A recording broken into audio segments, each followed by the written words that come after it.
जय जय रघुवीर समर्थ। माझ्या मागे श्लोक होईल.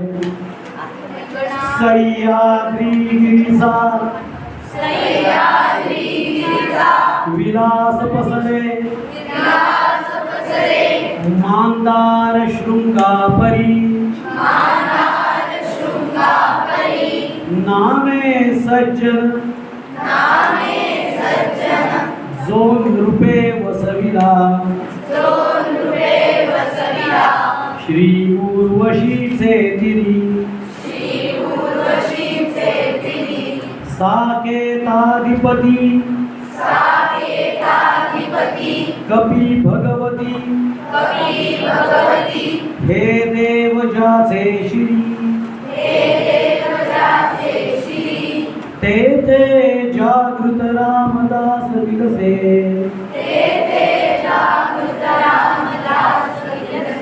जो या जना उद्धरी जय जय रघुवीर समर्थ। सद्गुरु समर्थ रामदास स्वामी महाराज की श्रेष्ठ अंगद स्वामी महाराज की योगीराज कल्याण स्वामी महाराज की परम पुढे काय कल्याण स्वामींचं काय आठवत आहे का? कालपासून चाललंय आपल्या गोष्टी. योगीराज कल्याण स्वामी महाराज की परम पूज्य भगवान श्रीधर स्वामी महाराज की जय जय रघुवीर समर्थ. हे तर आजचं दुसरं सत्र सुहास झाला. जय जय रघुवीर. आज आपण आजच्या सत्राला सुरुवात करा. मकरंद गुरुवांनी सांगितलेली प्रार्थना आपण म्हणूया.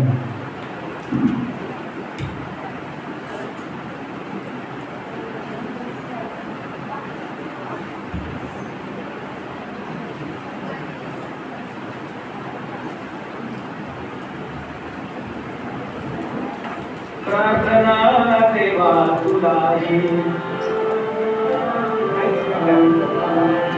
तू सदा जवळीला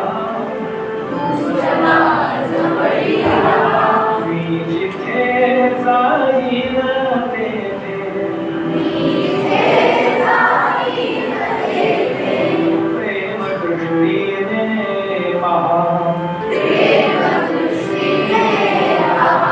दुःख जे मागाटुनिया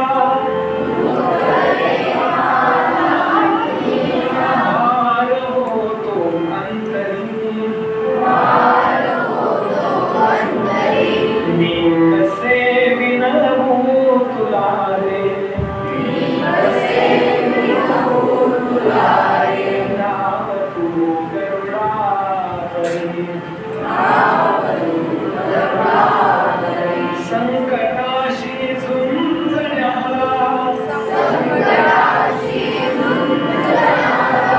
हात दे मजला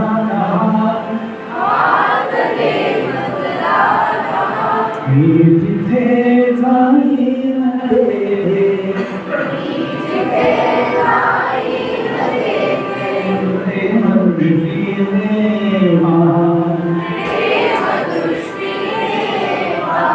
स्वैरवेगे जीवनाचा भाव तो सारखा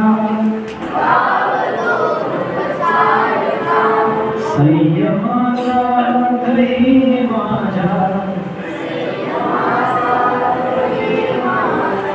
लोचनाचा पारखा सारथी होऊन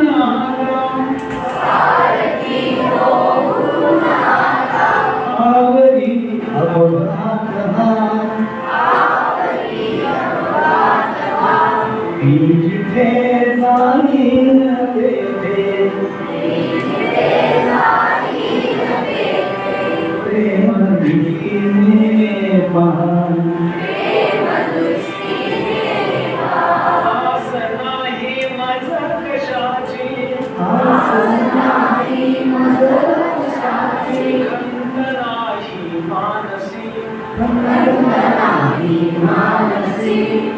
नभाच्या लोचनांनी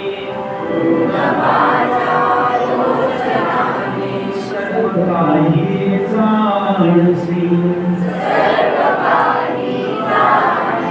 देह हा कर्मात सर्वी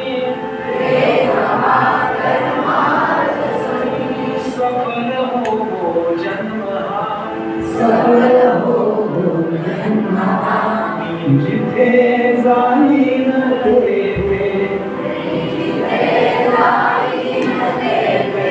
प्रेम दृष्टीने आत्माने वाहुलाई सदा जवळी राहा जिथे जाईन तेथे प्रेम दृष्टीने वाहू श्री सद्गुरुनाथ महाराज की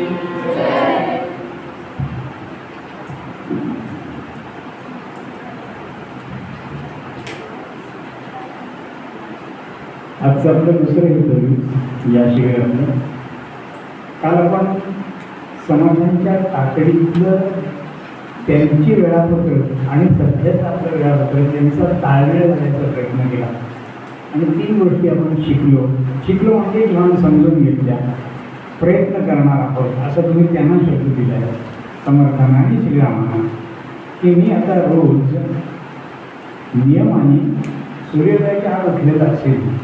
खरं तर ब्राह्ममुहूर्त हे आपलं ठरलं आणि ते कसं करायचं तेही आपलं ठरलं की आठवड्याला 15 मिनिट थोडं लवकर घ्यायचं म्हणजे महिन्याला 4 आठवडे येतात म्हणजे 1 तास आपला बरोबर म्हणजे आत्तापासून शिबिरातून घरी गेल्यानंतर पुढच्या महिन्याला याच दिवशी तुम्ही 1 तास आजच्यापेक्षा लवकर उठलेले असतात.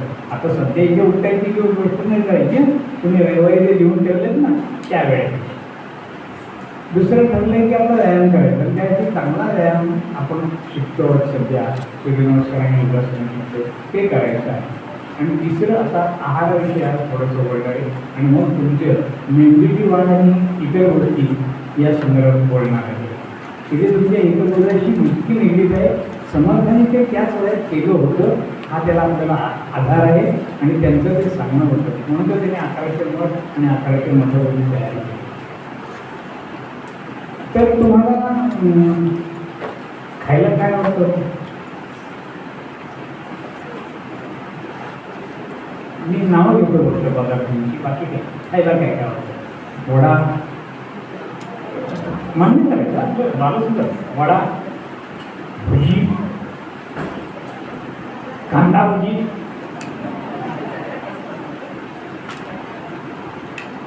मिसळ आज कधी आलं लक्षात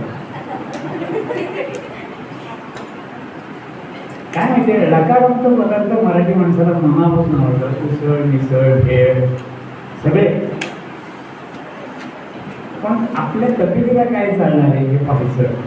जसं आज तुम्ही पाहिलं तुम्ही करवंद त्यांनी तर पुढे अर्धा पाऊण तास 1 तास पाणी मिळणार नाही.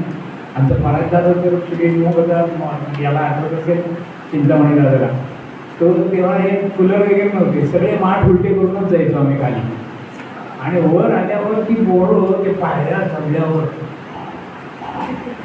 असं मिळणार नाही. तुला चालत नाही आणि प्यायचं असेल तर की तुला जे काय होईल ते तू तुझं सांभाळायचं. तेव्हा आत्तासारखे दवाखाने वगैरे नव्हते. आमच्याकडे ॲम्ब्युलन्स पण आहेत काही इथे पण तेव्हा ही ॲम्ब्युलन्स पण नव्हती. आम्ही चालतच जायचो पुढे जायचं. काही लागलं तर किमान मलमपट्टी करायची असेल तर कुंभे आणि काही जर दवाखान्यात इंजेक्शन दिलं फिरवडी किंवा माण. तर खायचं सगळ्यांना चमचमीत आवडतं पण ते आपल्याला चालतं का हे पहा. आत्ताच्या वयात मी असं लगेच म्हणणार नाही बस. आत्ताच्या वेळेस मी असं लगेच सांगणार नाही की हे सगळं सोडा आणि लगेच सात्विक म्हणजे फक्त साधू तूप वगैरे असं सगळं करा असं मी म्हणणार नाही. पण कशाचा काय परिणाम होतो ते मी सांगतो. माझा मित्र आहे माझं जोशी म्हणून तो आहार तज्ञ आहे. त्याने आमच्या राममाडी व्याख्यानमध्ये जाहीररित्या सांगितलं होतं, ज्यांना तब्येत सांभाळायची आहे, माझं व्याख्यान झाल्यानंतर फायदा करून घ्यायचा आहे, त्यांनी घरी गेल्यावर या 6 गोष्टी गटारात टाका. चहा, साखर, रिफाईंड तेल, चहा, साखर, रिफाईंड तेल. नंतर आणखी 3 गोष्टी सांगितल्या. त्या जर ऐकल्यावर आपल्याला म्हणजे हे आपण म्हणजे दररोज खातोय त्याचं काय म्हणा, मैदा, चहा, साखर, रिफाईंड तेल, मैदा, पापड, लोणची गटारात टाका.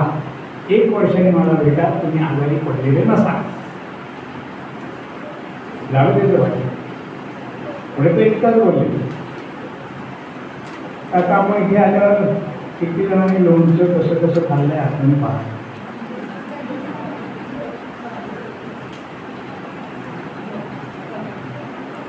लगेच आपल्याला टाकता येणार आहे का अशा भाग नाही, पण लक्षात घ्या, पापड खार, लोणचं हे सगळ्या गोष्टी ह्या आपल्याला शरीराला मारक आहेत.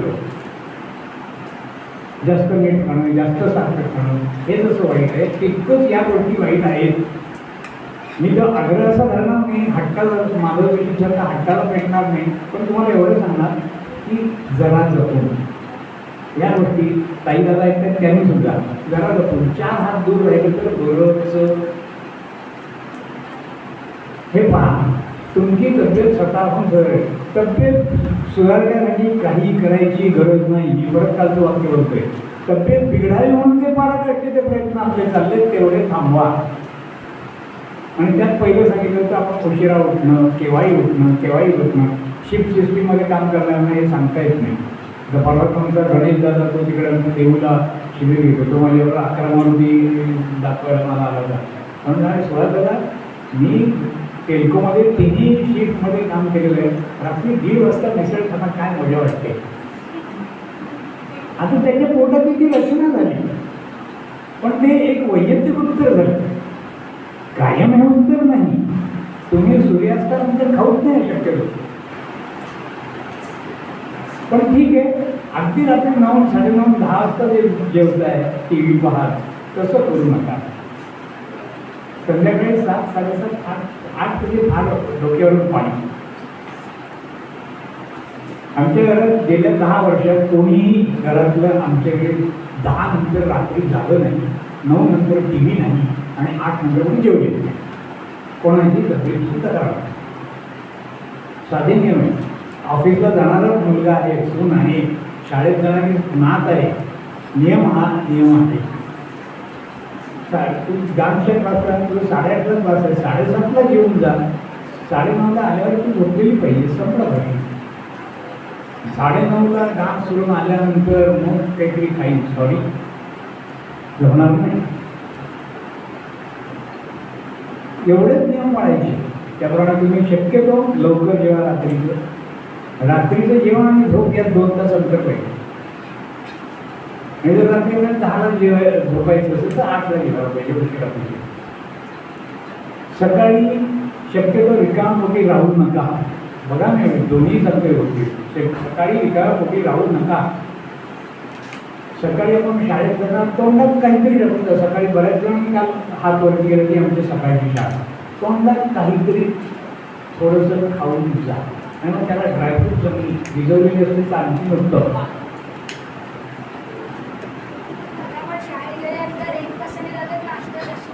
हे असू दे, पण अगदी सकाळी दात घासल्यानंतर शाळेत वगैरे ते चहा पिताय ना, तर चहा बंद करा.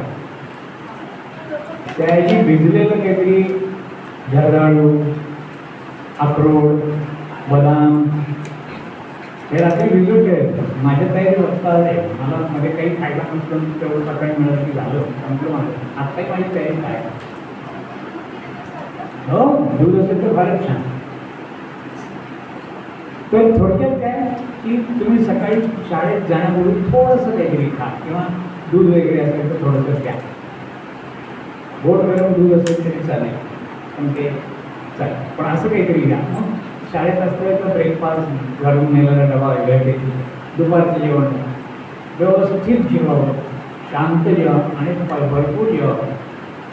तिथे काटकसर करायची नाही. पण घास चावून चावून खाल्ल्यानंतर पुढे जेवण झाल्यावर तासभर पाणी पिऊ नये. कधीही ॲसिडिटीचा आयुष्यात त्रास होणार नाही.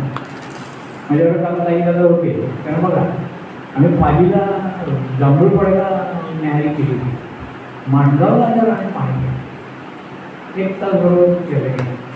कधी तुमचं ढवळाळ गाडी किंवा असं काही होणार नाही. तुमचं ॲसिडिटी कधी वाटणार नाही. कारण का तुम्ही जेव्हा खाता तेव्हा 5 रस तयार होतात, असतच होते आणि ते काम करत असतं. जर तुम्ही आधीच पाणी प्यायलं तर ते डायवर्ट होतात आणि पचनक्रिया बिघडते. जर खूप उशिरा प्यायलं तर त्याची ॲसिडिटी जास्त वाढते आणि ॲसिडिटी त्रास होतो. म्हणून ठराविक वेळानंतर पाणी प्यायचं आहे. म्हणून शक्यतो जेवल्यानंतर तासाभराने, लगेच ही सवय होणार नाही. पहिल्यांदा कदाचित लगेच जेवतानाच पाणी पिण्याची बऱ्याच जणांना सवय असते, असू दे, बिघडत नाही ती आहे, पण ती वाढवू नका. पहिल्यांदा 10-15 मिनिटाचं अंतर घ्या, मग पाणी प्या. काही दिवसांनी अर्धा तासाचं अंतर घ्या, मग पाणी प्या. आणि जर तुम्ही घरी शाळेतून सकाळच्या शाळेतली मुलं घरी येत होती 12:30-1 वाजता येतात, तर समजा 12:30-1 वाजता अगर जेवलात तुम्ही तर 2 वाजता पाणी प्यायचं. असं आता ठरवा, म्हणजे किमान 1.5 वाजता तुम्ही काय. हां हां आता काय म्हणतात, जेवणाच्या आधी पाणी पिऊ. दिवसभरात साधारणतः आपल्या कुटुंबाच्या वयाच्या 10 ते 14 वर्षाच्या मुलांना आपण दमट हवेतही राहतोय, पुण्यासारखी कोरडी हवा असेल तरी सुद्धा 2 ते 2.5 लिटर पाणी लागतं दिवसाला.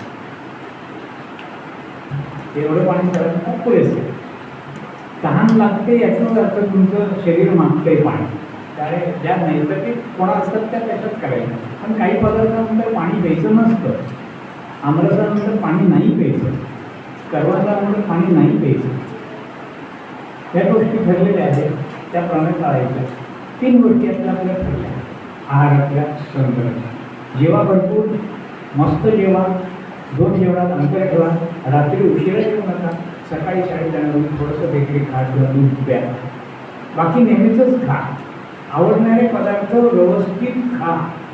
पण काय धोका आहे तुम्ही तुम्हाला समजायला, तेलकट तुपकट पदार्थ, जास्त तेलकट विशेषतः रिफाईन तेलातले पदार्थ हे आपल्याला आत्ता ठीक वाटतात चवीला, आणि जे जिभेला चांगलं आहे ना ते पोटाला चांगलं असेल कसं नाही, पण जे पोटाला चांगलं आहे ते जिभेला सुद्धा चांगलंच असतं. त्यामुळे पहिल्यांदा सुरुवात करायची, पोटाला काय पाहिजे त्याप्रमाणे. आपल्याला एखादी वस्तू अचानक खावीशी वाटते तेव्हा ती खरंच त्या आहाराची कमतरता तुम्हाला झालेली आहे म्हणून ते सुचवतं. त्याला तसं ते खायचं. कदाचित एखादी दिवशी वाटतं आंबट खावं, खा, कारण तुझं शरीर त्यावेळेस ते मागतंय. थोडे साधे नियम पाळा. हे 3 नियम पाळले तरी तुमचा आजार पण कधी येणार नाही. तुम्ही अतिशय उत्साही आहात. बाळा तू इकडे लक्ष द्यायचं, मांडी घालायची. आता नवीन विषय मांडतो. काही वर्षापूर्वी डॉक्टर हनुमंत विद्याधर सरदेसाई, पुणे विद्यापीठाचे पहिले गुरु, ज्यांचं पुस्तक जगप्रसिद्ध आहे, घरोघरी ज्ञानेश्वर जयवंती. त्यांचा मला खूप चांगला परिचय होता. माझ्या भावाच्या हार्ट ऑपरेशनचा सल्ला त्यांनीच दिला होता, तेव्हापासून ती ओळख होती. तर ते एकदा डेक्कन पेनी मुंबईहून पुण्याला किंवा पुण्याहून मुंबईला चालले होते, आणि तेव्हा काही अमेरिकन मुलं तुमच्या वयाची त्यांच्या त्या वेळेला त्यांच्याबरोबर होते, त्या प्रवासात होते. तर त्यांनी सहज विचारलं त्या मुलांना की तुम्हाला भारताविषयी काय वाटतं. तेव्हाचा समाज आहे, 50-60 वर्ष झाली या गोष्टी, की तुम्हाला भारताविषयी काय वाटतं. असं काय अमेरिकन मुलांना तुमच्या वयाच्या विचारलं. तो त्यातल्या 2-3 मार्क घ्यायचे. जवाहरलाल नेहरू पंतप्रधान गेल्यानंतर तुमच्या देशाचं कसं होणार अशी आम्हाला चिंता लागली होती. असं त्या मुलांनी, वय वर्ष 10 ते 14 आहे, त्यांनी उत्तर दिलं. आता मी आज तुम्हाला प्रश्न विचारतो, आपल्या देशाविषयी तुम्हाला काय वाटतं.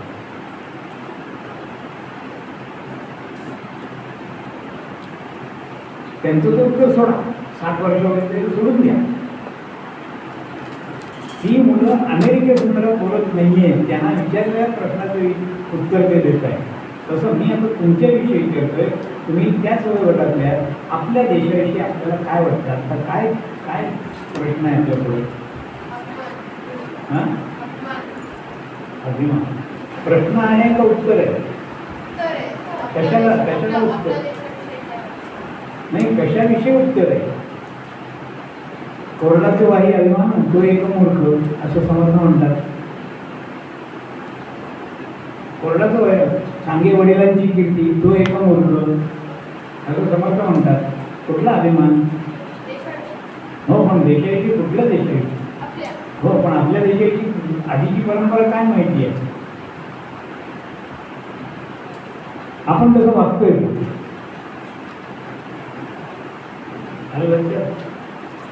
आपण कसं वागतोय का? ज्यांची नावं घ्यायची तसं आपण वागतोय का? हाच मला प्रश्न विचारायचा. ज्यांची परंपरा सांगायची, ज्यांचा अभिमान सांगायचा, यांचा अभिमान सांगायचा, त्यांचा अभिमान, शिवाजी महाराजांचा अभिमान सांगायचा, नीरज चोप्राचा अभिमान सांगायचा, प्रकाश पदुकोणचा अभिमान सांगायचा, खाशाबा जाधवचा अभिमान सांगायचा, लोकमान्य टिळकांचा अभिमान सांगायचा. आणि मी सकाळी उशिरा उठणार, व्यायाम करणार नाही, हातात भाला घेणार नाही, रनिंगला जाणार नाही, शाळेत नीट लक्ष देणार नाही, मोबाईलकडे संपूर्ण लक्ष देणार. अभिमान आहे?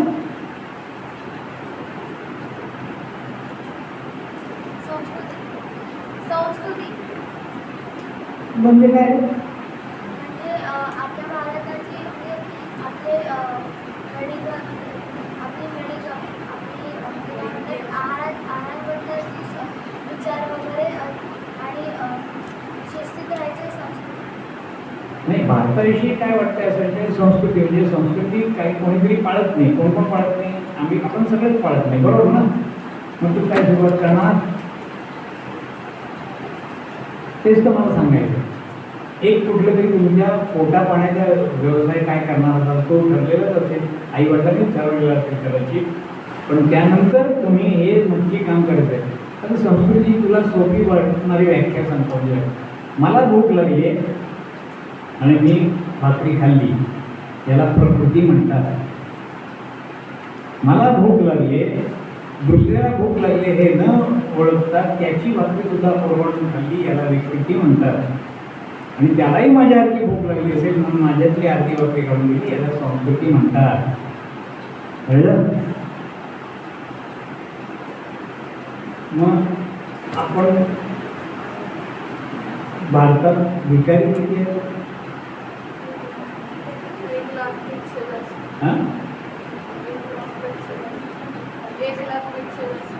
1,00,000पेक्षा जास्त एकट्या मुंबईत आहे. 1,00,000पेक्षा जास्त एकट्या मुंबईत आहे. पुण्यात असतील, ठाण्यात असतील 1,00,000. मला सांगायचं आहे काय की तुम्हाला हे नक्की माहीत नाही. आत्ता शोधाशोध करताय प्रश्न विचारल्यावर.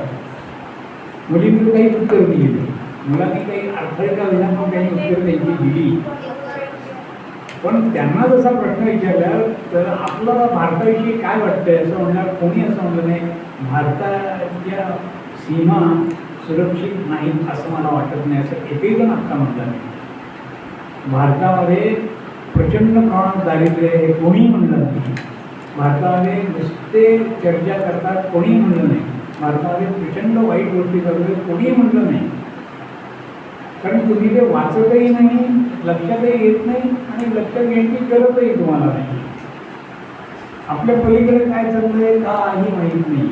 या माणसाला त्या वयात 10 ते 14 वर्षाची म्हणून तेवढ्याची संस्कृती इथं दुधामध्ये की त्याला ते वाटतंय माझा भारत कसा आहे मला पाहायला पाहिजे, मला उत्तर शोधलं पाहिजे, माझ्या देशाची सुधारणा माझ्यावर अवलंबून मी करणार काहीतरी, ईश्वर माझ्याकडून करून घेईल, मी त्याचं साधन असेल पण मी साधन कसं पाहिजे स्वच्छ सुंदर छान पितांबरी लावेल तांब्याचं भांडलं असेल माझं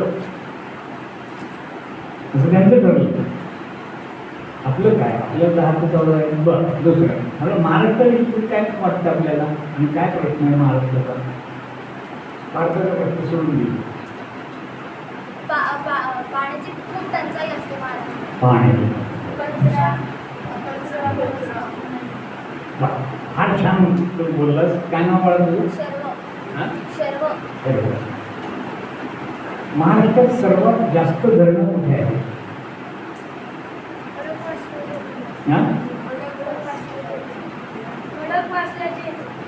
महाराष्ट्रात धरणं कुठल्या राज्यात जास्त आहे विचारलं. एक धरणाचं विषय होतं. पुण्यात जवळ 5 आहेत धरणं, एकच नाही कळत बसला. सर्व भारतात कुठल्या राज्यात धरणं जास्त आहे तुम्हाला माहिती नसेल म्हणून सांगतो. सर्वात जास्त धरणं महाराष्ट्रात आहेत आणि सर्वात मोठा दुष्काळ महाराष्ट्रात असतो.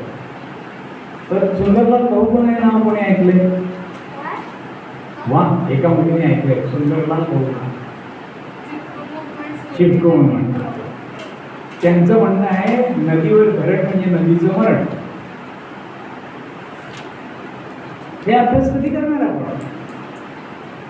काय आपल्याला नुसतं केवळ संस्कार वगैरे झाले म्हणजे मला जीवन सुधारली 4 स्तोत्र पाहत आली आणि मी दररोज भक्ती म्हणतो एवढंच करून थांबायचं नाहीये. मला माझ्या राज्याविषयी, माझ्याविषयी, माझ्या घराविषयी आणि माझ्या देशाविषयी किमान 4 उद्दिष्ट पाहिजे. माझ्या स्वतःविषयीची सगळी सुधारणा करायची. काल जसं सांगितलं तसं की मला शिवी येते पण मी देणार नाही.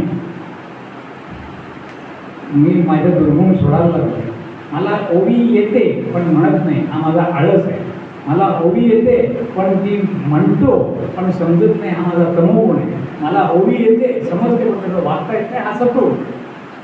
या पायरीनेच जायचं आहे आपल्याला. हा मला वैयक्तिक सुधारणा. घरात प्रश्न असतात, आई वडिलांचे असतात, स्वतःचे असतात, घरातले असतात, भावा बहिणीचे असतात. आपल्या प्रश्नाची जाण पाहिजे. आता तुम्ही लहान नाही राहिलो माझ्या दृष्टीने. आम्ही तर बनचुके वर्ष 18 मध्ये सगळे बनचुके 20 झालं आम्ही आता पक्के. आमचे कंगोरे कुठेही आता कोणाला टोचणार नाही एवढंच आमच्या हातात राहिले. तुमच्या हातात तर बरंच आहे आजही. कारण वय 0 ते 6 तुमची बुद्धिमत्ता 50% वाढते. मेंदूचा भाग वापरणे. 6 ते 12 उरलेल्या 50%ची 50% म्हणजे 75% होते. आणि 12 ते 18 मध्ये आपली उरलेली बुद्धीची वाढ होते. 18 नंतर असलेल्या बुद्धीचं प्रकटीकरण फक्त होतं, मॅनिफेस्टेशन होतं, त्याचं फक्त वापर होतो. 18 पर्यंत बुद्धी जेवढी वाढवता येईल तेवढी वाढवा, तेवढ्याची संस्कार वाढवा. 18 पर्यंत जेवढं ते शिकता येईल. अरे ते जसं काल सांगितलं होतं ती गाय माहीत नुसतं चराचरत चालून घेत असतं मग रवंत करते. भरपूर आता घ्या पुस्तकं आम्ही तेवढ्यासाठी केलं होतं. मी कॉलेजच्या वयात असताना मला कॉलेजला वेळेचा आलेला कागद सुद्धा वाचल्याशिवाय मी टाकलेलं नाही कसं. मला पाहिजे माहिती, मला हे माहिती पाहिजे. तुम्हाला माहित नसेल एवढ्या नटनट्यांची चांगल्या माहिती माझ्याकडे आहे. अक्षय कुमार कसा व्यायाम करतो मला माहिती. तो कधी 10 मिनिटं लागलाय का विचार अक्षय कुमार. राणी मुखर्जीसारखं अनुलोम विलोम करता येईल का कोणाला? तुमच्यापेक्षा मला जास्त माहिती. आणि नवीन पिढीतल्या तरुण मुलींची सुद्धा मला जास्त चांगली माहिती आहे. पण त्यांच्यात चांगल्या गोष्टींविषयी चांगली माहिती आहे.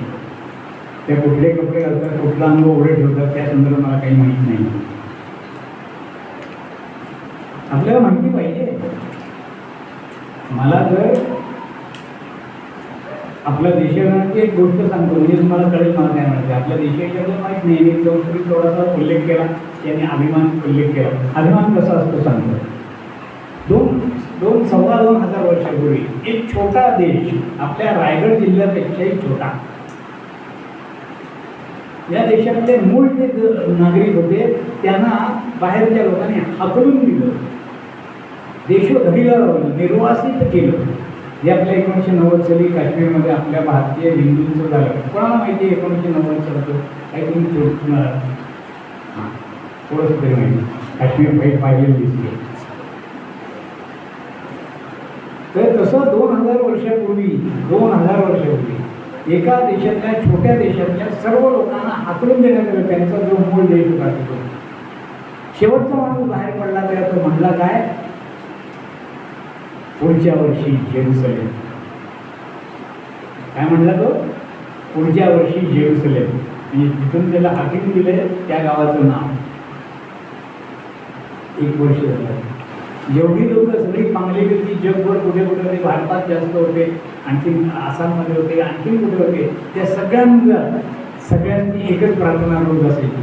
देवाला जसं नमस्कार करतात तसं नमस्कार करून म्हणायचे पुढच्या वर्षी जेरुसलेम. किती वर्ष म्हणले ते?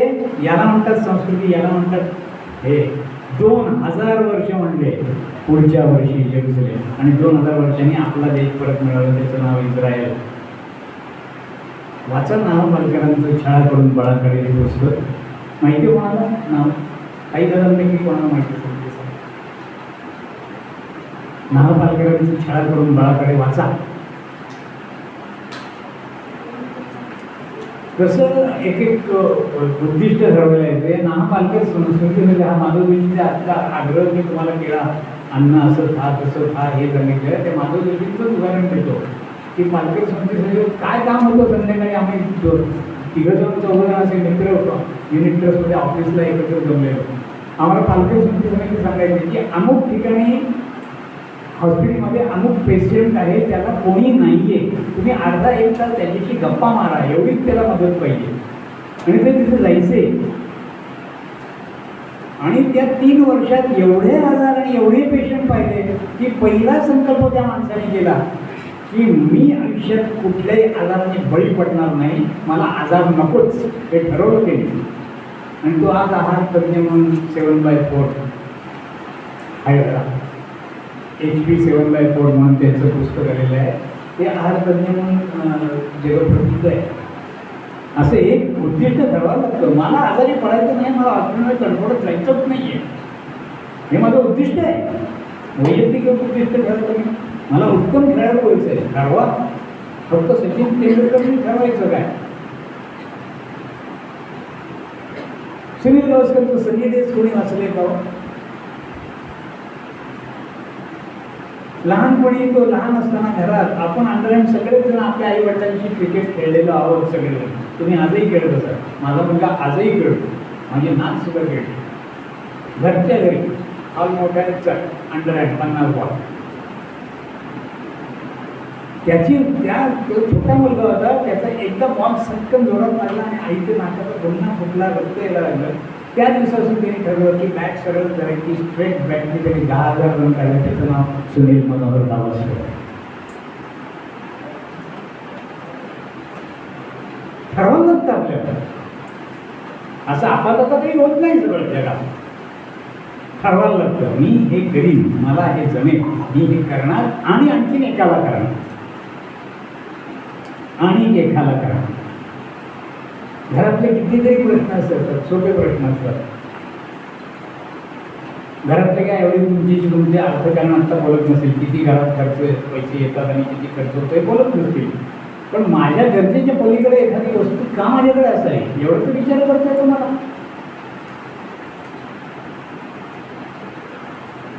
ड्रॉवर खेळाने भरलेले आहेत. आता खेळ नवीन टाकता येत नाही तरी खेळ प्लास्टिकचे खेळ घरात आणायचे. त्याच्याबद्दल एक कंपास पेटी आहे आमच्या वेळेस, तर आठवते सगळ्यांना, आठवेल जुन्या लोकांना. आमच्या कंपासमध्ये कंपास पेटीतलं एक जर कंपास बनवले तर तेवढ्या पुरतं शेजारच्या विद्यार्थ्याला घ्यायचं. नवीन कंपास घ्यायला आमच्याकडे नव्हतं. तुम्हाला आहे ते वापरा नाही, पण फार वस्तूंचा संग्रह करू नका. हेच मोठेपणे ते प्रापंचिकांना वेगळं सांगतात, समर्थ आणि ज्येष्ठ नागरिकांना तर सगळे स्वाभाविकच सांगतात. तिथपर्यंत आपल्याला आज काही द्यायचं नाही. पण एवढं लक्षात घ्या, आपल्या गरजे पलीकडे किती लागतात कपडे हो. 2 कपडे, पूर्वी तर एक अंगावर एक दांडीवर संपलं. तसं काही राहा आम्ही आपण म्हणत नाही, पण वारंवार कपडे काय करायचं? ते महात्मा ज्योतिबा फुलेंची गोष्ट माहिती आहे ना सगळ्यांना? ते माहीत नसेल. मी त्यांनी एकदा फेटा बांधला होता त्या ब्रिटिश माणसाच्या पुढे वगैरे, तर त्या 3 रंगी फेटा होता. तर म्हटलं 3 रंगी फेटा काय? म्हणजे माझ्या घरातल्या बाईला एक सरळ साडी नाहीये, 3 वेगळ्या लोकांची लुगडी फाटलेली एकत्र करून तिने त्याचा मी फेटा करून आलेलो आहे. हे माझ्या भारताचं झालेलं आहे, मला घालवायचं आहे. शेतकऱ्याचं असून वाचा त्यांचं पुस्तक.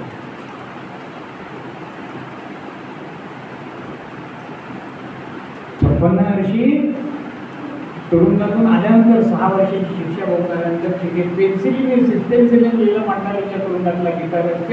तो माणूस म्हणतोय सिनेमाकडला, जर कागदपत्र यांनी दिले नाहीत ब्रिटिश सरकारने, जसे तसा लिहून काढले. माझी स्मरणशक्ती असलेले स्मरणशक्ती असलेले लोकमान्य टिळक किती जणांना माहिती आहे. फक्त आपल्याला माहीत असतं काय, स्वराज्य माझा जन्मसिद्ध हक्क आहे, शेंगा मी खाल्ल्या नाहीत, मी कर्करोग उचलले नाही, संपलं लोकमान्य टिळक. ते बोलायचे कसे, वागायचे कसे, जायचे कसे, लोक सगळं करतात. लोकमान्य का म्हणतात का नाही काय माहिती आहे.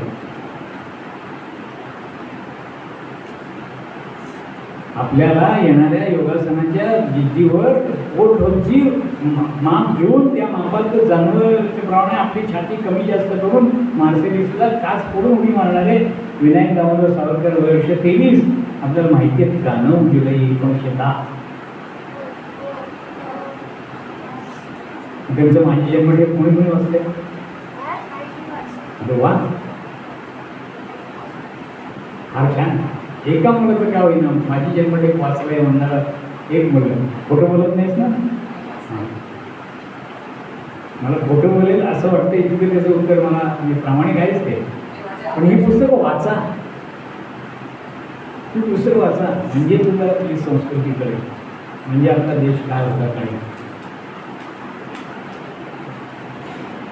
नेताजी सुभाषचंद्र बोसांनी सत्याग्रहात जाऊ नये आणि त्याने भारत सोडून जावं हे त्यांना कोणी सुचवलं? करेक्ट, सावरकरांनी. 22 जून 1940 मुंबई दादर सकाळी 8:30-9 वाजले. मोहम्मद अली जिनाला भेटून नेताजी सुभाषचंद्र बोस त्यांच्याकडे आले होते आणि तेव्हा तुम्ही त्या हॉलवेलचा पुकार करण्याच्या मागे लागू नका, माझ्याकडे यांचं पत्र आलेलं आहे रासबिहारी बोसचं, ते विधिवत सेना ओढून पाहत आहे, तुम्ही बाहेर पडा आणि हे करा. आझाद हिंद सेना त्यांनी स्थापन केली 1940. 22 जूनला हा निर्णय झाला. पहिला ते 41-42 सालाला 45 साली जिथे सावरकरांना ठेवलं होतं त्या अंदमानमध्ये तिरंगा फडकला पहिला. ही वाचा, आपला इतिहास प्रचंड मोठा आहे. हे वाचा आणि त्या वाचल्यानंतर तुमच्या लक्षात येईल की आपल्याला आपल्या घरचा माझ्या पद्धतीचे प्रश्न, मी माझा एकही प्रश्न घरात निर्माण करणार नाही. पहिली मदत. आपण जसे आक्रसकाळी वागतो, आपण असे विचित्र वागतो की आई वडिलांना त्रास होतो, भावा बहिणींना त्रास होतो, शेजारच्यांना त्रास होतो, हे मी वागणार नाही, ही पहिली सुधारणा आहे. दुसऱ्याचं काहीतरी माझ्या शेजारी घरातल्या कोणाचा प्रश्न सोडवण्याला मी मदत करतो, ही दुसरी सुधारणा. तिसरं, मी काल समजा माझ्या 100 वेळा मी राग घेत असेल, मला संतापत असेल, दुसरं असेल तर आज मी 99 वेळा डिस्कसलं पाहिजे, परवा 98 वेळा, 30 दिवसांनी 60 आलं पाहिजे आणि 100 दिवसांनी माझा राग गेला पाहिजे. हे आपलं वैयक्तिक ध्येय असलंच पाहिजे. घरापुरतं एक ध्येय पाहिजे. आपल्या गल्लीत काहीतरी प्रश्न असतात, ते गल्लीतले प्रश्न तुम्ही एकदम पहिले नगरसेवक होऊन नंतर सोडतात असं भाग नाही. हा नुसता सुरुवात करा, तुम्ही प्रश्न काय आहे ते पाहिला. हा मुलांनी ते छान उत्तर दिलं की पाण्याचा प्रश्न आहे. खरंच पाणी किती आपण वाया घालवतो, याच्या पाणी कसं निर्माण होईल हेही पाहायला पाहिजे. आपल्या कॉलेजच्या मुलांसाठी आपण पाणी प्रश्न हे हिंदू मुलात आपलं एक सत्र आहे, त्यात मी तो सगळा पाण्याचा प्रश्न मांडतो. आत्ता इथे एवढंच तुम्हाला सांगतो की तुम्ही पाणी जपून वापरा. हे जसं आहे तसं कुठेही कोणी जर नळ उघडा राहिला तर बंद करा. इथेच नाही, घरी सुद्धा, शाळेत सुद्धा.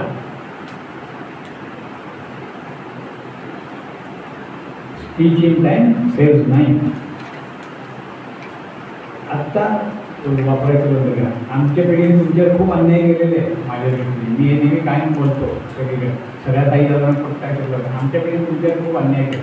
आम्ही ओरबडून घेतले, उद्याचं पाणी आज ओरबडून घेतले. बोरवेल म्हणजे काय?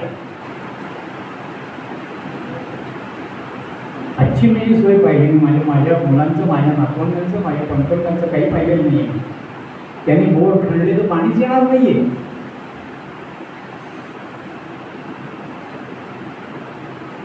मग किमान पाणी अडवा, जिरवा, साठवा, हे प्रकल्पांचे अभ्यास करा. खूप चांगले अभ्यास असतात सगळे. पोपटराव पवारांचं एव्हरे बाजार पाहून या. शेखराम पवारचं गावाचं नाव सांगतो चैत्राम पवार, नंदुरबार जिल्ह्यातलं हे गाव पाहून या. बहिरामपाडा, मला नक्षत्र नाम आहे ते बारीपाडा पाहून या. कशा प्रकारे ज्या गावात विहिरीला मार्चमध्ये खाली पाहिलं तरी पाणी दिसत नव्हतं, तिथे आता मार्चला त्या विहिरी पूर्ण भरलेल्या असतात. चैत्राम पवार एका माणसाचं काम. हिवरे बाजारमध्ये ते जर ओढ्याचं पाणी अडकून जिंकून असं केलेलं आहे की आता 12 महिने तिथे पाणी आहे. पाठवलेला आमच्या भास्करराव पेरेंकडे जा आणि अहमदनगर औरंगाबाद आमच्या चिंतामणी दादाच्या जवळ 35 किलोमीटरवर पाठवत्या गावात जाऊन पहा. जिथे कोरडवाहू शेती होत नव्हती त्याचा फळबागा होत आहे.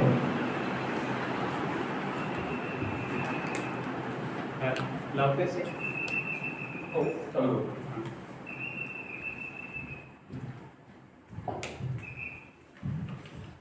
आणि जनरेटर लावून भूषणला हो. अजून एक 5 ते 10 मिनिटं राहिलेत. माझा असाच आवाज पोहोचेल तुम्ही शांत राहिलेत तर.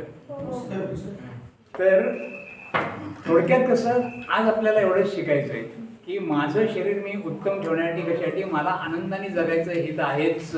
त्यासाठी चांगली अरे आपण चांगला पदार्थ खायला आला आणि आपलं दात दुखत असेल तर खाता येतं का? पोट दुखतंय खाता येतं का? मग मी आजारी पडणार नाही केवढा मोठा स्वतःपुरता उत्तम संकल्प असेल. हा माणसं ते आजारी पडले तर हॉस्पिटलमध्ये गेल्यासारखे दोघांचे कुठे रेकॉर्ड आहे का? भगवान श्रीकृष्णाला लागला जे पायाला बाण लागला त्या पारद्याचा प्रभास पट्ट्यानं मला म्हणजे आता जिथे सोरटी सोमनाथ आहे तिथे वडाच्या झाडाखाली त्या व्यतिरिक्त त्याला जखम कधी झालेली नाही एवढ्या युद्ध होऊन सुद्धा आजारी पडलेलंच नाही. 80 मुलांचा बाप आहे भगवान श्रीकृष्ण. उत्तम सुदृढ हे आहे. बदामापेक्षा चांगली ताकद त्याच्यात आहे. श्रीरामांचं काय एवढं ते वनवासात आहेत 14 वर्ष ते अयोध्येसारखं राज्य सगळं सोडून तिथे जंगलात आले कधी आजारी नाही पडले.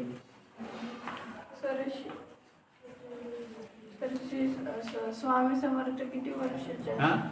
स्वामी समर्थ किती वर्षाचे असताना कुठे श्री स्वामी समर्थ किती वर्षाचे? एकूण त्यांचं आयुष्य 72 वर्ष 71 वर्ष काहीतरी महिने येतात.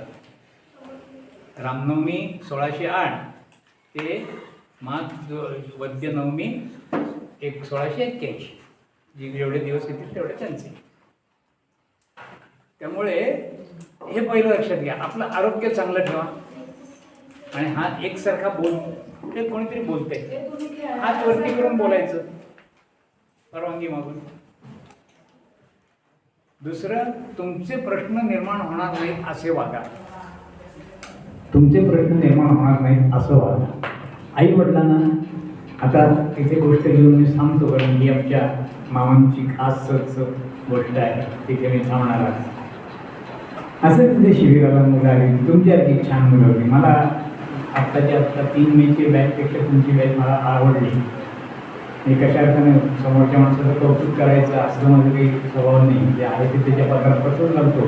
निखारा असेल तर निखारा गोड असेल तर गोड काय तुम्ही केलं तर तुमचं तुम्हाला माहिती. काय बोलताय रे तुम्ही?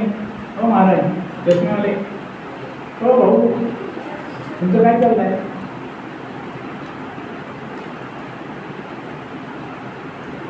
तर असंच एका शिबिराला कदाचित आमच्या चिंतामणी दादाच्या नंतरच्या 1-2 शिबिरात प्रसंग झाला असा. कारण त्यानंतर बालशिबिर थांबून आपलं मोठं काम झालं तिथे की मामांनी असंच सगळं आग्रहाने सांगितलं. मुलांना पटलं की अरे आपली आई आणि आपले वडील आपल्यासाठी खूप कष्ट करतात.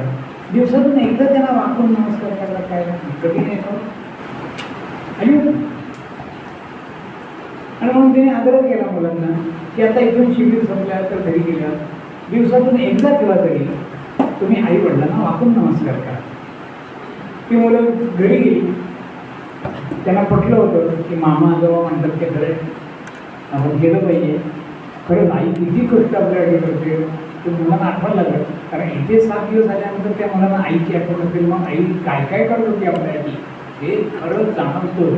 आणि त्या जाणीवेच्या भावातून ते घरी गेले आणि आई वडिलांना नमस्कार करायला लागले. तर एक जण कोणीतरी पालक असतील, मी त्यांना जास्त आभार मानतो, त्यांचं कौतुक करतो वेगळ्या कारणासाठी. कारण ते म्हणले, हे काय तुझं थेरं आहे ना, ते घडीत करायचं. बापून नमस्कार केल्यावर वडील असं म्हणले मुलाला, हे जे काही तू थेरं आहे, म्हणजे आधी त्याला थेरं वाटले की त्या मला त्याला किती ओळखलं असेल त्यांनी बघा, हा नाटक करतोय असं त्यांना वाटलं. आपलं नमस्कार करणं नाटक वाटतं, सहज वाटलं त्यांना. ते आता वाटलं आणि तरी सुद्धा ते झटका असं म्हणून गेले. आणि ह्या मुलाला तर त्यांनी प्रामाणिकपणे केलं, त्यांनी नाटक नव्हतं केलं. आणि माझ्या प्रामाणिकपणाला वडिलांनी नाटक म्हणलंय हे त्याला कुठे इतकं पोचलं की त्याने रडत रडत पत्र लिहिलं, मामासाहेब गंगल सौभाकडे महाड, एवढा पत्ता पुरेसा. मामा तुम्ही सांगितल्याप्रमाणे सुरुवात केली म्हणून माझे वडील असणार. तेव्हा आमच्या कार्यकर्त्यांची मीटिंग झाली आणि असं ठरलं की मुलांना शिकवण्याची, पालकांना शिकवण्याची गरज आहे म्हणून पालकांची प्रापंचिक शिबिरं इथे सुरू झाली. 2 वर्ष आपली पालक शिबिरं नव्हती, 85-86 झाली. 86 झाली प्रापंचिक शिबिराचा विचार. मग परत सुरू झाली पालक शिबिरं, रमेश दादा खरे वगैरे सगळे केव्हा होते ते सुरू झाले. पण हे लक्षात घ्या की आपल्याला आपल्या घरी आई वडिलांनी आपल्याकडे खूप कष्ट केले असतात, तर तुम्ही त्यांची एकदा नम्रता दिवसातून एकदा, पण काही ती फी आहे का हो? वोट ऑफ थँक्स किंवा मेलडी आहे का ते काही द्यायचं नाही हो. सहज कृती असते, नमस्कार आहे पुण्य जोडती ते असं. आणि म्हणून तुम्ही आई वडिलांना वापरून नमस्कार करा. मामांचा हा संदेश हितबद्दल दिला नाही त्याला हेतूच कसलं म्हणायचं. म्हणून मी आज इथे थांबतो. उद्या थोडासा भाग राहिला आहे तो तुमच्या स्मरणशक्तीचा आणि आणखीन आयुष्यातली काय काय ध्येयपैकी काही सहज सोपी असतात, सुंदर असतात. हे जग सुंदर आहे, खूप छान आहे. पाहून घ्या सृष्टीमध्ये प्रभुभूत परिभ्रमणीकडे खूप हित आहे. आणि कसं करा, फक्त आपलं कर्तव्याला जागे राहून आपण काय करतोय ती नक्कीच आपल्याला खात्री पाहिजे. माझ्यातून काही वाईट होत नाही पाहिजे, माझ्यातून चांगलंच होतं नाही पाहिजे. आणि चांगलं आणि काय वाईट काय याचा विवेक कसा असतो उद्या पाहूया. जय जय रघुवीर समर्थ. जोरात